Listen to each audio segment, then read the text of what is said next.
வணக்கங்கள், பாராட்டுகள். நம்முடைய சேனலை தொடர்ந்து சப்ஸ்கிரைப் செய்து பார்த்து வருகிற 25,000 பார்வையாளர்களுக்கு மேல் தாண்டிய நம்முடைய சேனலின் சப்ஸ்கிரைபர்களுக்கு நன்றி.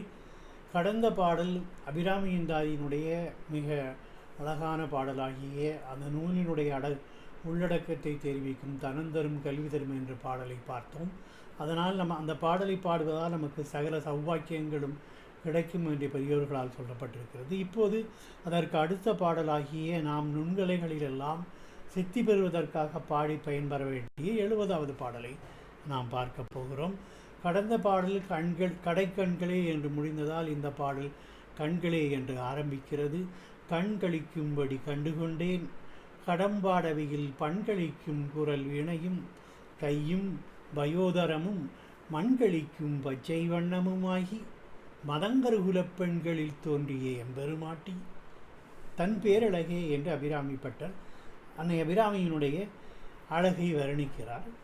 வழக்கம்போல் எளிய தமிழிலே இந்த பாடலை நாம் பாடி மகிழ்ந்து விட்டு இதனுடைய உரையெல்லாம் பார்த்து விடலாம். கண்களிக்கும்படி கண்டுகொண்டேன் கடம்பாடவியில் பண்களிக்கும் குரல் வீணையும் கையும் பயோதரமும் மண்களிக்கும் பச்சை வண்ணமும் ஆகி மதங்கர்குலப் பெண்களில் தோன்றிய எம்பெருமாட்டி தன் பேரழகே என்று அபிராமிப்பட்டர் பாடி பரவசப்படுகிறார். இதிலே பாடவி என்பது கடம்ப வனத்தை குறிக்கும். அதாவது தற்போதைய மதுரை அம்பதியை அம்பிகை வீட்டிற்கும் சிந்தாமணி இல்லம் அமைந்துள்ள காடு கடம்பவனம் என்று ஆதிகாலத்தில் அழைக்கப்பட்டிருக்கிறது. பயோதரம் என்றால் திருநகில்கள். கருணையாகிய அன்னையினுடைய கருணையாகிய பாலையாய் தாங்குவதால் அவைகள் எல்லாம் பயோதரம் என்று சொல்லப்படுகின்றன. மண்ணுலக மாந்தருக்கு உண்டான ஆகவே மண்களிக்கும் பச்சை வண்ணம் என்றால் மண்ணில் வாழ்கின்ற எல்லோரும் பார்த்து வியந்து வணங்குகிற சியாமள பச்சை வண்ணம் அல்லது பச்சை நாயகி என்று பொருள். பெண்களில் என்றால் பெண்களில் ஒருத்தியாக என்று நாம் பொருள் கொள்ள வேண்டும். ஆகவே கண்களிக்கும்படி கண்டு கொண்டேன் என்றால் வெறுமனே கண்டு கொண்டேன் அல்ல, கண்கள் மகிழும்படி, அது காட்சியை கண்டு அகமகிழும்படி அடியேன் விழிகள் மகிழும்படி தரிசனம் செய்து கொண்டேன். கடம்பாடவியில் மண்களிக்கும் என்றால் கடம்பவனத்தில் ராகங்கள் எல்லாம் தம்மை விட இனிமையாக அம்பிகையின் குரல் இருப்பதாக கேட்டு கழிக்கின்ற வீணையின் நாதம் போன்ற குரலை கொண்டவளும் அந்த வீணையை கையிலேந்திய திருக்கரங்களும் கருணை என்னும் பார்க்குளங்களை தாங்கிய திருத்தனபாரங்களும் கொண்டு மண்களிக்கும் பச்சை வண்ணம் என்றால் இந்த மண்ணில் வாழ்வோர் எல்லோருக்கும் கண்டு தரிசிக்கும் பச்சை வண்ண தோற்றத்தில் எழுந்தருளியிருக்கும் மதங்கர்குல பெண்களில் தோன்றிய யாழை இசைத்து இசைவாணர்களாக திகழ்கும் யாழ்ப்பாணர் என்று ஆதி காலத்தில் ஒரு குலம் இருந்திருக்கிறது. அவர்களுக்கு மதங்கர் குலம் என்று பெயர். யாழை இசைக்கும் பாணர்கள் குலத்தில் பெண்களில் ஒருவதாக அன்னை ஒரு அவதாரம் எடுத்ததாக திருவிளையாடல் புராணம் சொல்கிறது. எம்பெருமாட்டியின் பேரழகு எம்பெருமாட்டி ஆகிய சியாமள பச்சை நிறம் கொண்டவள் என்பதால் அவளை பச்சை நாயகி, அதாவது கோவை பேரூரிலே கொண்டிருக்கின்ற அன்னையினுடைய தமிழ் பெயர் பச்சை நாயகி. ஆகவே சியாமளா என்றால் தமிழில் பச்சை நாயகி என்று பொருள்.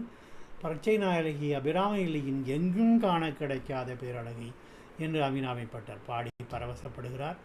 அதாவது இந்த பாடலினுடைய பொழிப்புரையாவது கடம்பவனத்திலே ராகங்களெல்லாம் தம்மை விட இனிமையாக இருப்பதாய் கேட்டு கழிக்கும் குரலாகிய வீணையும் அதை ஏந்திய திருக்கரங்களும் கருணை என்னும் பார்க்குடமான திருத்தனபாரங்களும் கொண்டு இந்த மண்ணுலகிலே வாழ்வோர் கண்டு தரிசிக்கும் பச்சை வண்ண தோற்றத்தில் எழுந்தருளியிருக்கும் யாழை இசைக்கும் பாணர்களின் குலத்தின் பெண்களின் ஒருவராக திரு அவதாரம் எடுத்த எம்பெருமாட்டியாகிய பச்சை நாயகியாகிய அபிராமி வல்லியின் எங்கும் காண கிடைக்காத பேரழகை அடியேனின் விழிகள் மகிழும்படி நான் தரிசனம் செய்து கொண்டேன் என்று அபிராமிப்பட்டர் பாடி முடிக்கிறார். அதாவது அம்பிகை அமுதக்கடலின் நடுவிலே மணி தீபத்தில் கடம்பவனத்தில் எழுத்தி இருந்திருக்கிறாள். அங்கே பேரழகியாக வீற்றிருக்கிறாள். கடம்பாடவியில் திவ்ய தரிசனம் தண்டு தோன்றிய எம்பெருமாட்டியின் பேரழகி அபிராமி பட்டர் வர்ணிக்கப் போகுதால் எதை சொல்வது எதை விடுவது என்று அவருக்கு தெரியவில்லை. அம்பிகையின் குரல் வீணையின் நாதத்தையும் தாளச் செய்யும் இனிமையுடையது. ஆகவே பண்களெல்லாம் கழிக்கும்படியான வீணை போன்ற குரலுக்குடையவர்கள் என்று கொள்வது பொருந்தும். அவள் கையிலே வீணை இருக்கிறது, அதிலிருந்து எழும் பண்கள் உள்ளத்தை கொள்ளை கொண்டுகின்றன. அதை கண்டு கழிக்கிறார் பட்டர். வீணையும் கையையும் ரசித்தவர் அம்பிகைக்கு குழந்தையாகையால் ஞானப்பாலை தரும் தனங்களை தரிசிக்கிறார். அவளுடைய திருமேனி வண்ணத்தை அடுத்தபடியாக சொல்கிறார். அம்பிகையின் பச்சை வண்ணம் உலகில் எல்லோரும் கண்டுகளிக்கும்படி இருக்கிறது. ஆகையால் அம்பிகையின் பச்சை வண்ணத்தை மண்களிக்கும் பச்சை வண்ணம் என்கிறார். அம்பிகை மதங்க முனிவரின் பெண்ணாக தோன்றினாள். அதனால் அவளுக்கு மாதங்கி என்றும் ஒரு பெயர் வந்தது. வீணையை பாடி பிழைக்கும் ஒரு குலத்துக்கு மதங்கர் குலம் என்று பெயர். அவர்களுக்காக தமிழிலே யாழ்ப்பாணர் என்பர். அந்த குலத்தில் அவள் திருவதாயம் செய்தமையாலும் அப்பெருமாட்டிக்கு மாதங்கி என்று திருநாமம் வந்தது என்று கிவாஜா அவர்கள் இதற்கு அழகான ஒரு விளக்க உரையை தருகிறார். ஆகவே நாம் காணுகின்ற விக்கிரகங்கள் வெறும் வடிவமாக காட்சியளிக்கின்றன. அந்த வடிவங்களை எல்லாம் உள்முகமாக தியாகம் செய்ய புகுந்தால் அந்த வடிவம் தேசத்துடைய வடிவமாக மாறி சொல்லவண்ணாத இன்பத்தை தரும். இந்த அனுபவத்தை பெற்றவர் அபிராமி பட்டர். கண்டேன் என்று மட்டும் சொல்லவில்லை, கண்டுகொண்டேன் என்று சொன்னார். இரண்டும் ஒரே நிலை அல்ல.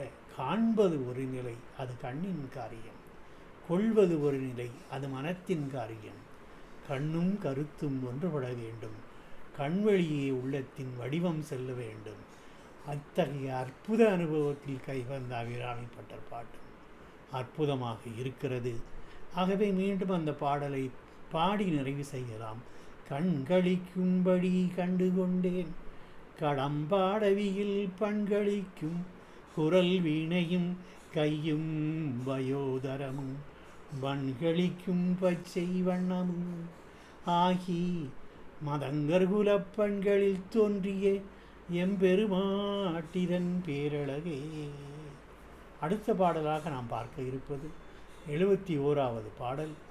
என்ன குறை? நம்முடைய மனக்குறைகளெல்லாம் தீர்வதற்காக அம்பிகையை வழிபடுவதல்லால் நம்முடைய மனக்குறைகளெல்லாம் தீரும் என்று நம்பி பாடுகிற இந்த பாடலை நாம் பார்க்க இருக்கிறோம்.